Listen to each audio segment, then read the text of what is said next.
Hi everyone, welcome back to another episode of Topical Truths with Karina and Zoe, the podcast where we break down skin truths, client mistakes, and everything they didn't teach you growing up or in SD school. It's loud outside. I know. I don't know what's going on today. Today we are covering the Fitzpatrick types. Not all skin reacts the same, and that's where the Fitzpatrick scale comes in. Whether you're a skin pro or just skincare obsessed, knowing your Fitz type can make all the difference in how you treat, protect, and care for your skin. Very important. Did you know that deeper Fitzpatrick types are more sensitive to laser treatments? No, I did not know that.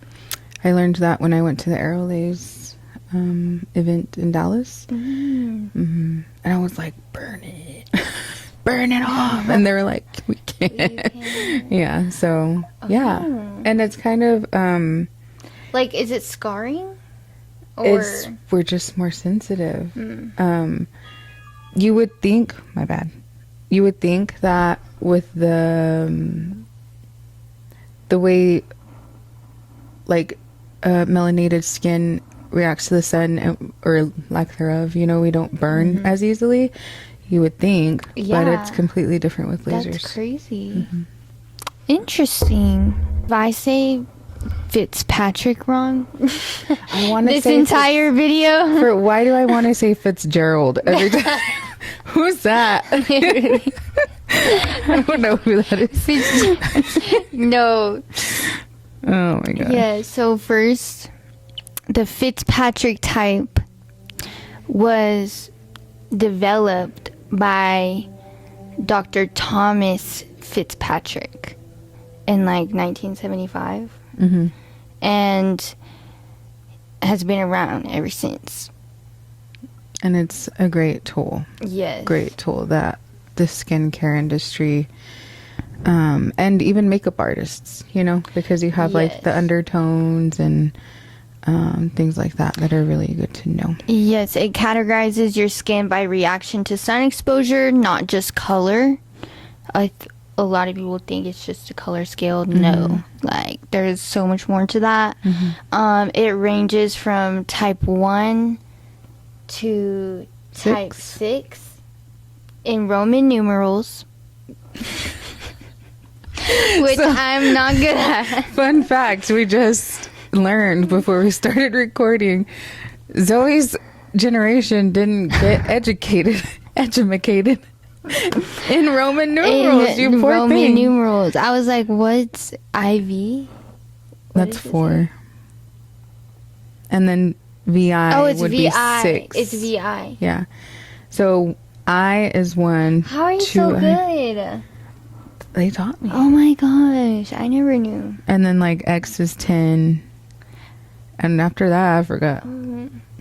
So type 1 is going to be your very fair type skin, and type 6 is going to be your deeply pigmented skin. Yeah. So Examples of type 1 would be redheads. Almost all redheads are going to be on the most sensitive Fitzpatrick. My brain says Fitzgerald every time before I say Fitzpatrick. So easy to burn. Rosacea is usually common in those Fitzpatrick types. But like I said, the lasers, you know, they're actually more stronger in the which lasers. is so interesting. Undertones, even though that's not what we're talking about, usually pink. No warmth at all. Or like yellow or orange, any neutral, it's just pink undertones. Yes. This scale helps us predict the risk of sun damage, hyperpigmentation, burns, and how the skin will respond to lasers and peeling and treatments. So we use the Fitzpatrick scale often in the esthetician field. So yes, type 1 are very fair, are redheads, light blondes, always burns, never tans, high sensitivity.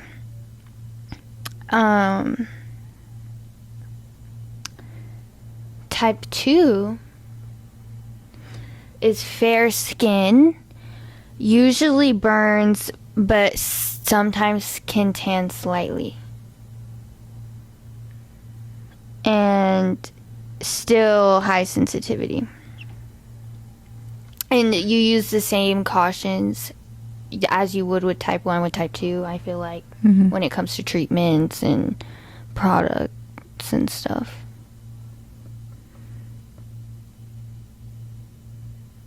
And the hair type, that's when you kind of start to introduce like dirty blonde, light brown, but that's as dark as that hair goes. Type 3 is fair to beige, occasionally burns, sometimes tans as well. It's not that far off from type 2. Light olive undertones. Yes. And then type 4, which is, for example, Zoe and I are both type 4. Yes. Rarely burns, often tans, and undertone varies. You can be neutral, olive, warm, darker hair tones, and that's where you get more, even though you don't burn in the sun, you get more sensitive when it comes to medical grade treatments like lasers or chemical peels. Yes. And what's we're at higher risk for PIH,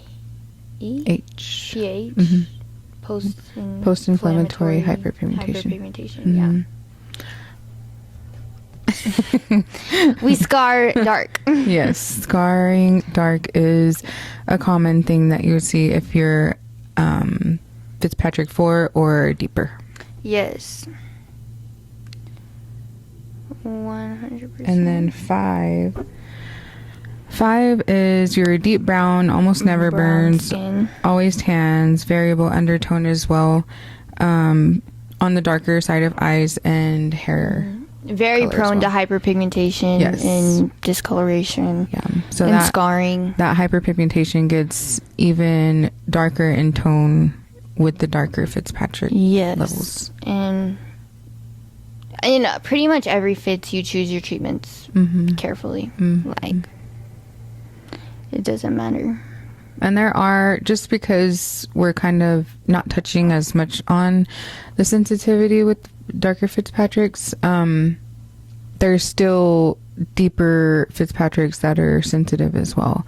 Yes. People can still be dry, they can still be sensitive, where they're more reactive skin, stuff like that. Yes. And so everybody's different. No skin is the same. Yeah. Even though this is a general scale, it's just a guide. Different. Yes. Yeah. And then your last one is type 6, and that is the most deeply pigmented. Never burns. Extremely high risk for PIH. Yes. And again, still can be sensitive and avoid reactive. Lasers. Yeah. And always wear SPF no matter what. No matter what Fitzpatrick or skin tone, it's a non-negotiable. No matter the skin tone, everybody is susceptible to skin cancer. Yes. David straight up thought black people can't get skin cancer. No. I was like, honey. Everyone can get skin cancer. Anyone. That's a myth. Busted. So, yeah. Those are all your types.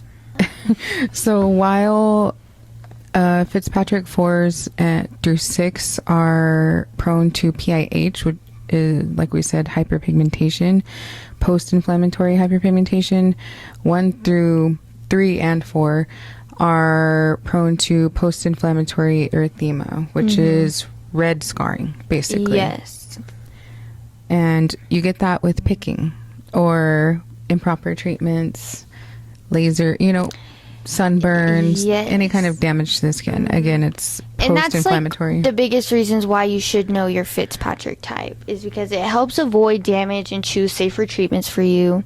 And it explains why your friend's skincare may not work for you. Right.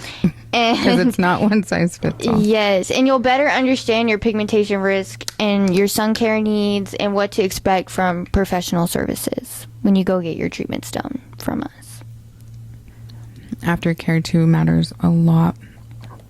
And the Fitzpatrick, even though it's not widely talked about, you know, with us to our clients, we treat you with these things in mind. Yes. From the moment you walk into aftercare, and like you said, at home skincare. Yes. That is such a good point, because skincare is not one size fits all. Yes, and when I'm doing like my consults or I'm analyzing your skin for a first time client, that's what we're looking at. We're determining what Fitzpatrick type you are, what treatments would work best for your skin, like, even though if we're not always communicating that to you, because some people come in for like a relaxing experience, right? Like, they don't want you to talk to them the whole time, yeah. Like, and then some people are curious and just don't speak up or say anything, and so you never know, and so that's always what we keep in mind while we're working.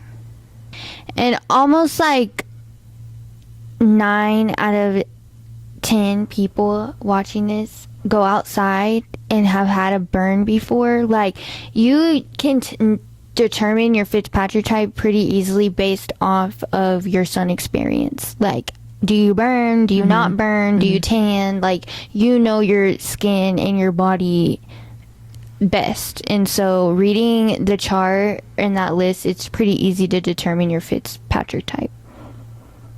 I feel like this is something that they should, it's one of those things where like they should have a class on this in school, like just as a human being, your bodily function type of thing. Yeah. Kind of like how sex ed wasn't what it should have been for us. Yeah. And they didn't teach us about like how your body's not going to be the same in your 30s as it was when you were 17. So yeah, people need to know these things, because, oh, I'm a type 2, I'm going to burn. Yeah. You know, I don't know, just imagine how many people, had they known that, how many people could that have saved from melanoma? Yes. And a lot of people don't take their skin seriously. Was never a serious concern to a lot of the older generations, and estheticians and skincare is just now evolving into a really big industry nowadays. But your skin is like the largest organ in your body, and it's so important to take care of that, and educating yourself and knowing it is so important, and that's so like overlooked for a lot of people. Like, a lot of people don't know like the layers of the skin or your Fitzpatrick scale, like where acne comes from. I was gonna like say, or like, why you have acne sometimes, like, and sometimes a lot of you people don't. They don't look that deep into it. They don't, and like a lot of people probably don't know that there's answers out there, but there are. Like, scientists have figured this out for us. Like, we just gotta get on it. Like, I like that. And we're here too. Like, I know I'm always like, we're here, you know, text us, but we do this because we love it. And part of the podcast was, or a huge part, the main thing was to educate our clients and to answer questions. That was like our biggest goal starting Topical Truths, was for our clients to have something to go off of and to enjoy and learn from, where it's not just like a class with pen and paper. Yeah. Like, it's fun. Yeah. It's a chat. Yeah. Because my facial appointments, it's always like not enough time. Yes. And we feel like there's not enough time. So my clients have been like, I'm going to watch. And they really like, just like you said, a chat. Yes. It's super simple. Mr. Fitzpatrick made it very easy for us. Yes, thank you, Charles. Dr. Thomas. Oh, Thomas, okay. Yeah, he did the, like you said, you weren't. Dr. Thomas did the work for us. He did the work, Like, we just gotta find it. Like, apply. Do your research. So now you know what Fitzpatricks are. And this was a really short and sweet episode, but super educational. Yes. Yeah. It's and simple a quick watch when you need it. it's time for our favorite part of the episode. Glow into where we spill, confess, and answer the stuff you're really thinking but maybe too scared to ask out loud. From client confessions to skincare sins, nothing said here is off limits. First skincare sin of the day. I thought toner was for your hair until last year. Like facial toner? Because they do make toner for hair. Like, I love how you always say something first, because if you didn't, I'm mean. Like, you're so much nicer than me. like, elaborate. Elaborate. Are you putting like witch hazel, that nasty toner? That's that what I'm buy? thinking. Like, Zoe said to elaborate, and I agree. Yeah, because there is toner for hair, but not off the shelves. That's like hairstylists will tone your hair like after Maybe you like dye it, right? Am I right? Yeah. Okay. Yeah. So it's you don't like just buy toner. Toners are like basically color correctors, Yeah. but to tone, not to like correct a botched color. And honestly, Walmart makes it pretty easy. So like, if you're buying a toner in the skincare section and there's no hair products around, Look around, babe. and like maybe that's a hint. It probably goes on your skin, like not your hair. But if you're finding a toner next to shampoo in the shampoo aisle, and it says hair on it, They have toning shampoos. okay. Yeah, like the And purple, conditioners, yeah. like the purple shampoos for the blonde. I think she left us with more questions than she Yeah, came girl, with. please. Okay, next skincare sin. I once got a facial just to nap in silence for an hour. We love that for Relatable. Honestly, no hate there. We commend you for that. you. Yeah, keep doing that. Keep doing that, girl. Because like you said, some people just want the luxury experience, get that the relaxing relaxation. experience. Yes, Yeah. and a lot of what I realized, like in esthetician school, is we had a lot of like older people come to us as clients in esthetician school, and they would like come regularly. Like I would see the same ladies like all the time, and like a lot of them just like they don't get any like affection or like physical touch at home. Like they're just lonely, and so like they need, like I found that like them coming to me, like that was like their best part of their week. Like they look forward to that. Like they rebook that because they need that attention and that like extra love, especially as women when you get Yeah. old, and like you still want to feel pretty and Yeah. loved when you're older, even though like our generation is so freaking mean to old people. It's so sad. Are they? Yes, Because I'll punch somebody in the face. they are. Just kidding, I won't. But I feel like a lot of like younger, I just had a- the younger generations don't appreciate what all the older generations had to go through. Like, Kelly and Tony did a good job. go parents. They did great. Okay, our last confession of the day. I told my esthetician I was using the product she recommended, but it's really just CeraVe and vibes. What? I told my esthetician I was using the product she recommended, but it's really just CeraVe and vibes. Girl, Did I hear that right? CeraVe and vibes? So, I hope said esthetician was like in her head, like, this bitch lying. Yeah. I know she's and lying. like, you don't buy products if you're not going to use them. Like, I hate that. Yeah, they're just I hate sitting when there. people buy their skincare. Somebody else and I in ask need. them- And I'm like, sorry, I ran out. Needs them. Literally, like, I hate when, like, I ask my clients, how did you like those products? Oh, I haven't been using. Why'd you buy them, girl? I had a client, she's still a regular. It took her, I mean, like 6 months. And she's like, we just have a lot going on. And I'm like, but you're in the same bathroom When you as brush your teeth, wash your skincare. face, You're in girl. the same sink. You're staring at the same products every day. But finally she got to him, and every now and then she comes in, I'm like, are you using it? And she's like, no, I'm kind of dry. I'm like, I know. The Nope. worst. Nope, it's fine.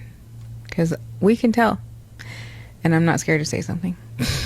Period.